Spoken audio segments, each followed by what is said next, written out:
Hello and welcome to the History of Philosophy in China by Peter Adamson and Karen Lai, brought to you with the support of the Philosophy Department at King's College London and the LMU in Munich, online at historyofphilosophy.net.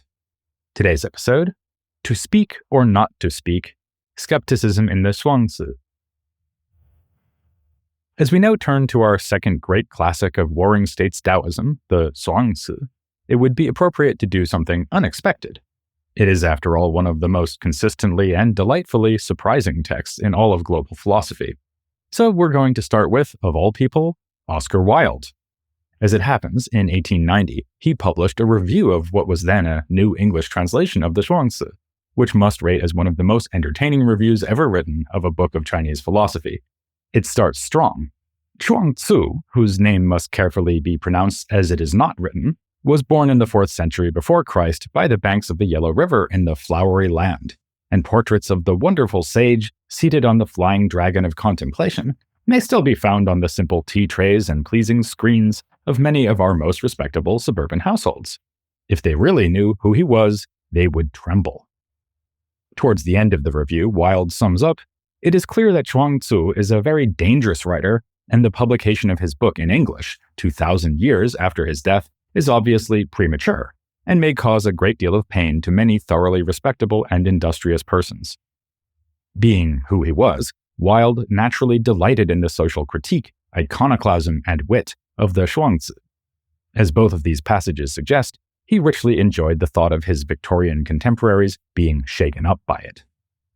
Wilde was also alive to the philosophical nuance of the work. He compares Zhuangzi to a range of European thinkers, including Plato, Dionysius, Eriugena, Meister Eckhart, and Jakob Böhme, and competently explains several key ideas in this Taoist masterpiece, for example that true wisdom can neither be learned nor taught. Knowledge is shallow if we compare it with the extent of the unknown, and only the unknowable is of value. That makes the work sound thoroughly skeptical. Yet Wilde also remarks that in a simpler, archaic time, envisioned in the Zhuangzi, when people's natures had not yet been disrupted by interference from governments and philosophers, every man kept his knowledge to himself, so the world escaped the curse of skepticism. It's debatable whether the Zhuangzi really endorses the idea of returning to the state of nature, but Wilde at least put his finger on a key interpretive problem about the Zhuangzi's skepticism. Is this a skeptical text? If so, what sort of skepticism is at stake? There can be no doubt that the Zhuangzi is at least skeptical when it comes to the teachings of other philosophers from the time. It pours scorn on the useless distinctions of experts in debate, naming and shaming Mozi and Yangzi and their followers, whose constraining doctrines make them like caged birds bound by heavy cords.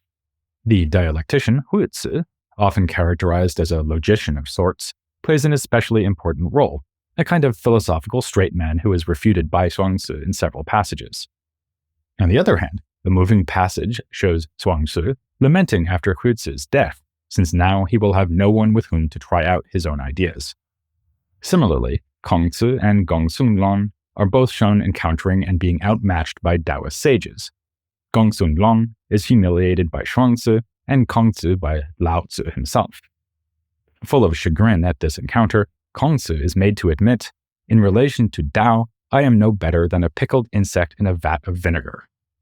We'll have much more to say in a later episode about the role of Kongzi in this work, because he has a rather ambiguous status, sometimes seeming to voice the Zhuangzi's own doctrines, sometimes appearing as a less insightful contrast to Zhuangzi. Even the sage kings Yao and Shun come in for criticism. It was thanks to the efforts of kings like them, and also the pernicious influence of the Mohists and Confucians, that natural human tendencies were disrupted.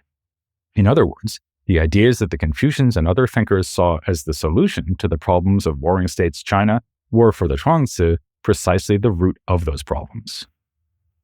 One of the earliest sources to comment on the text is the historian Sima Qian, who placed the Zhuangzi into a narrative of interschool rivalry. He wrote that Zhuangzi sought to defame and refute the disciples of Kongzi and to elucidate the arts of Laozi. We've spoken before about the potentially misleading nature of Sima Qian's narrative, which seeks to put thinkers neatly into well-defined and competing traditions. But it's true enough that the Zhuangzi is critical of other thinkers, indeed pretty well all the other thinkers we've mentioned in this whole series so far. It's also true that Zhuangzi is presented as a follower of Lao Tzu. Numerous passages refer to Lao Tzu, always in positive terms, and the text of the Lao Tzu, or Dao De Jing, is quoted verbatim. Still, one would struggle to find other Warring States texts that name Zhuangzi as a champion of Taoism, and not only because Taoism was not a well-defined school at this stage. It's also because Zhuangzi is hardly mentioned at all in these early texts, the main exception being a passage in Xunzi that says Zhuangzi was fixated on the heavenly and did not understand the value of the human. We'll come back to this harsh judgment. While that passage does seem to confirm that Zhuangzhu, or Zhuangzi, meaning Master Zhuang, was a real person, he doesn't have much historical presence in our sources. He is thus known to us almost exclusively as the author of the work that bears his name, if, that is, he was its author. A traditional assumption is that he wrote at least the so-called inner chapters, the first 7 chapters of the work that has come down to us. This core of inner chapters is followed by the outer chapters, and then the mixed or miscellaneous chapters, all of which have traditionally been seen as the work of followers or admirers of Zhuangzi. On this assumption, one might say that the first 7 chapters should be at the center of scholarly focus, with the remainder treated as supplementary material. But the traditional view of the text composition has been seriously challenged, especially by Esther Klein, who has argued that the inner chapters did not circulate as a unit in the Warring States period. Some parts were most likely written later, though one cannot exclude that they also contain original material. The version of the Zhuangzi that is most commonly read derives from an edition by Guo Xiang, who lived from 252 to 312 CE. That's rather unsettling. Zhuangzi supposedly lived in the late 4th century BCE, that is more than half a millennium before Guo Xiang. By his own testimony, Guo Xiang heavily edited the text, reorganizing its passages. The previous version is said to have had 51 chapters, from which he made a 33-chapter version, in the process excluding material that seemed to him extraneous, like folkloristic discussions of dreams, magic, and the like. Like any scholar, Guo Xiang, as editor, had his own agenda. He was particularly interested in what the Zhuangzi had to say about the connection of man with the universe through his inner nature aligned with cosmic share and his fate corresponding to cosmic principle, as one scholar has put it. It's hard to tell what we've lost from the Zhuangzi through Guo Xiang's editorial labors.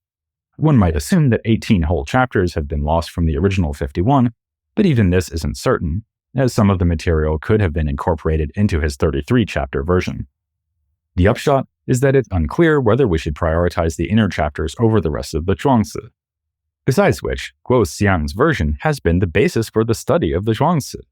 After all, the text itself is only a part of the Zhuangzian tradition, which also includes the commentaries that tell us how to read and interpret it.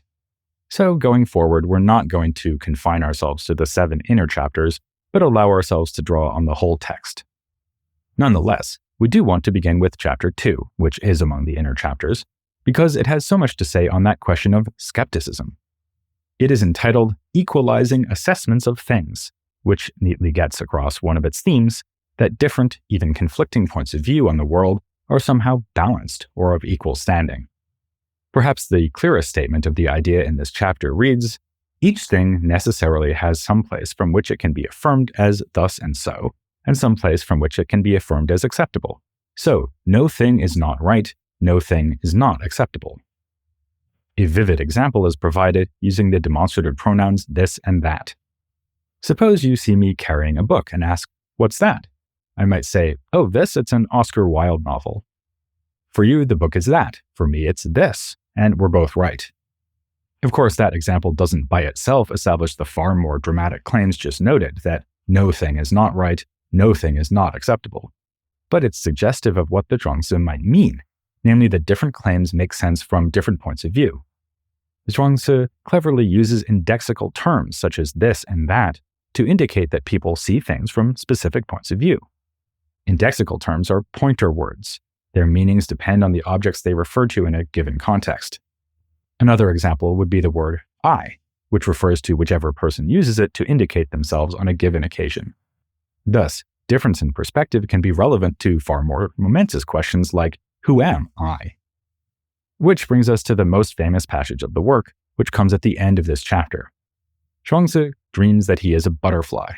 Upon waking, He did not know if he had been dreaming he was a butterfly or if a butterfly was now dreaming it was him.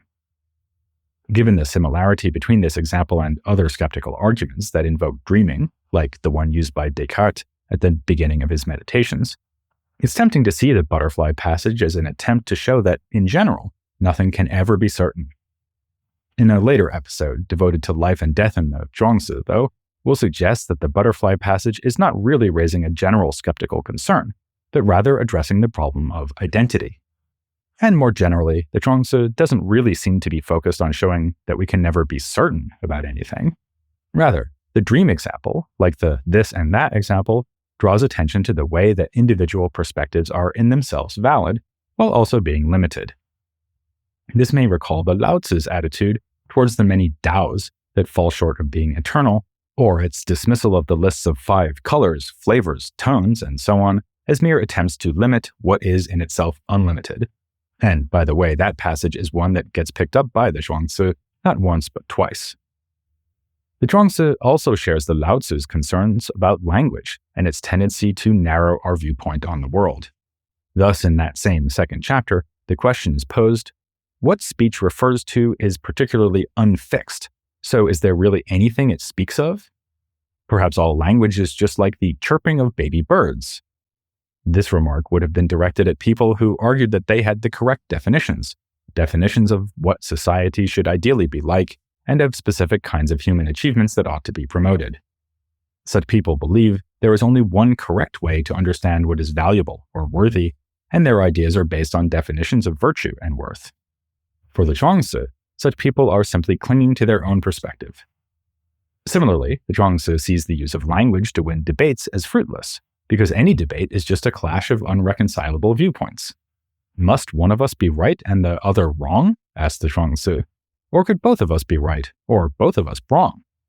There's no way to decide, since both of us are party to the debate and are thus disqualified from judging, and any other judge who can be involved would have their own axe to grind.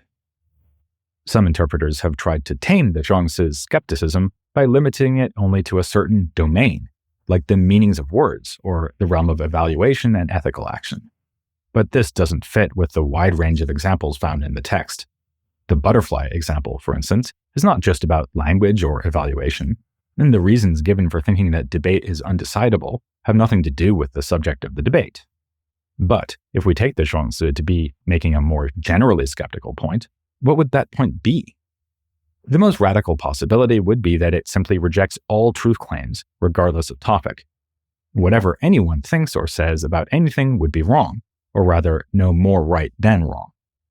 Some passages in the Zhuangzi counsel a kind of abstinence from all judgments, which could support such a radical view. In chapter 4, there's an extraordinary dialogue between Kongzi and his disciple Yan Hui about the best way to convert a tyrant. We'll need to return to it in a later episode, but for now we just want to flag Kongzi's advice that Yan Hui should engage in fasting of the mind so as to achieve a kind of vacuity. This can be connected to the Lao Tzu's idea of being like an uncarved piece of wood, an image that is evoked in the Zhuangzi as well. It also alludes to the newborn infant as a paradigm of the Taoist attitude, as in this passage, when you divest yourself of small wisdom, the great wisdom dawns. When you get rid of the idea of goodness, goodness spontaneously emerges. Infants are born and, without apprenticing themselves to any teacher, they become speakers of their native language, just by remaining there in the company of those who can speak it. From all these texts, then, we might take the idea that the Zhuangzi wants us to empty our minds of all ideas and opinions, learning to be happy in a profound and peaceful ignorance. That would explain why knowledge, Xu, is so often mentioned only to be undermined. Lao Tzu is shown admitting his lack of knowledge, and pretensions to knowledge are frequently mocked. Everyone in the world knows enough to find out about what they don't know, but none knows enough to find out about what they already know. Or take this inimitably Zhuangzian remark, not knowing is knowing is not knowing, who knows the knowing of not knowing? Yet there are problems with this line of interpretation.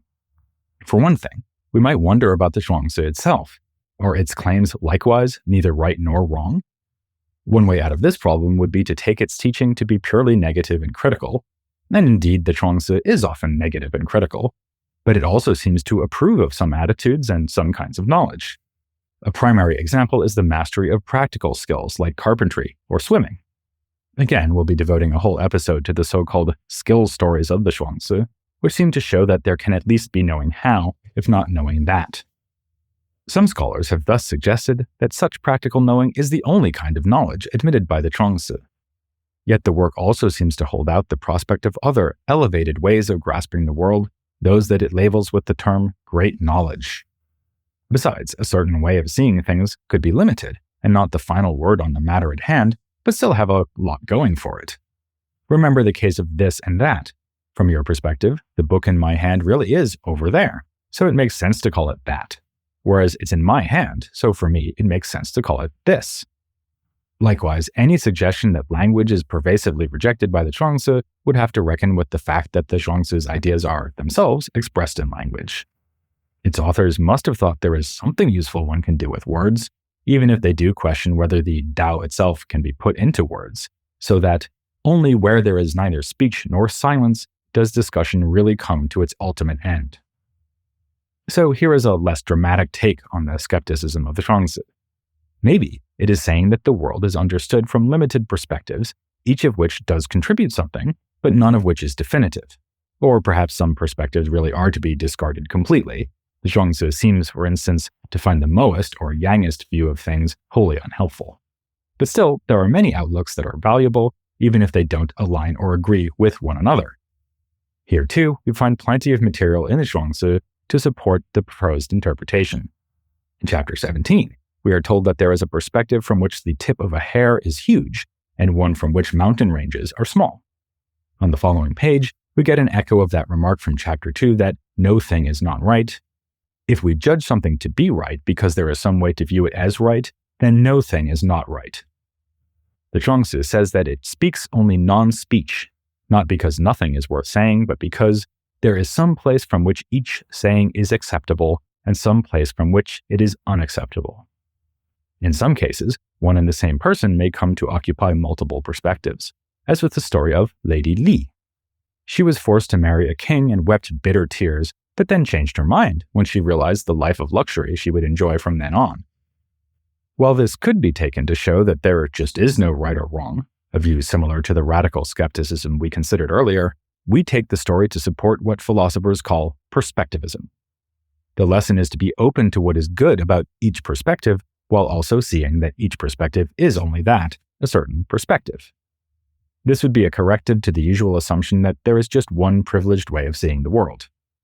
As scholar David Wang remarks, we presume that at most one perspective can be right about how things are, and yet we are unable to show, not just to others, but also to ourselves, why we are more justified in holding our perspective. Appropriately enough, this allows a different perspective on the more critical and negative passages we mentioned earlier, about learning to embrace ignorance and so on. Perhaps they are not gesturing towards radical skepticism, but serve as a kind of therapy for readers, easing them away from dogmatic attachment to views that they hold to the exclusion of any other view. Indeed, sometimes the Zhuangzi explicitly seems to be counseling nothing more than a kind of epistemic modesty. What a person knows is far less than what they do not know. Or in more convoluted terms, everyone esteems what his knowing knows, but no one knows how to know only by relying on what his knowing does not know. But mightn't there be some one favored perspective, the final Taoist point of view, that somehow trumps, includes, or transcends all others? Is this what the Zhuangzi means by great knowledge? The opening of the very first chapter could suggest this. It tells the story of a fish that transforms into an enormous bird called Pang. It has a body measuring thousands of miles and can fly so high that the sky above it and ground below look the same to it. A cicada and dove mock this enormous bird in its very different ways. The text editorializes, what do these two little insects know? A small consciousness cannot keep up with a vast consciousness. The morning mushroom knows nothing of the noontide. The winter cicada knows nothing of the spring and autumn. Reading this, one certainly feels tempted to emulate the Pang bird and not the cicada and dove, especially if one remembers that the Lao Tzu mentions small-minded people who laugh when they hear the Tao, as these tiny creatures are doing. But we probably shouldn't leap to the assumption that the Pang bird's perspective is somehow the right one. The bird may indeed represent the large consciousness, which is idle and spacey, whereas a small consciousness is cramped and circumspect. Yet the bird can see nothing but the endless, hazy blue of the sky, which may or may not even be its true color. There's a lot the Peng bird is missing, things that are evident to the cicada and dove. So, much as we suggested that the Lao Tzu offers no one Tao that is correct, no best Tao that defeats all the others, so we would tend to agree with interpreters who recognize a kind of value pluralism in the Zhuangzi. Among them is our recent interview guest, Chris Fraser. He agrees that the Zhuangzi does identify an all-encompassing perspective that is no particular perspective at all, but argues that, if anything, the text mocks attempts to adopt this point of view and reject all others. Rather, reorganizing or acting on one value from one perspective entails passing over other potential values or perspectives. Similarly, we may again quote David Wong, who has said that for the Zhuangzi, every coherent ethic cuts out something of genuine value. Bearing in mind the earlier point that the Zhuangzi is interested not only in ethical examples and evaluative attitudes, we can generalize this insight to say that the authors of the work were willing to deem any number of perspectives on all manner of topics as acceptable, while also recognizing that other contrary perspectives are likewise acceptable. This reading would give us a position crucially different from both radical skepticism and relativism. Radical skepticism undermines all perspectives, showing them to be doubtful or untenable. Relativism states that each perspective is valid for the person who holds that view. Pluralism or perspectivism, by contrast, would open a way, a Tao, for better understanding the world, without assuming we know it all. If we understand the Zhuangzi to be offering a perspectivist view, we might also see that its skepticism is not aimed at proving that we cannot know anything. Rather, its point is that we cannot know anything so objectively and certainly that we'd want to prescribe it for everyone. We will see in a later episode how taking on different perspectives is a method the Zhuangzi promotes and itself uses as it gets its readers to imagine and consider points of view that are not their own. To do this is to engage in the activity of wandering, a topic we'll consider later. The Zhuangzi uses wandering as a philosophical strategy in its argument against those who dogmatically insist that there's just one way humans should live their lives. By reading the Zhuangzi, we learn not to cling to our own views tightly and defensively. But of course, that's only one perspective on the Zhuangzi. As its authors might say, how do we know which interpretation is right and which is wrong? Is it only us who are so stupid?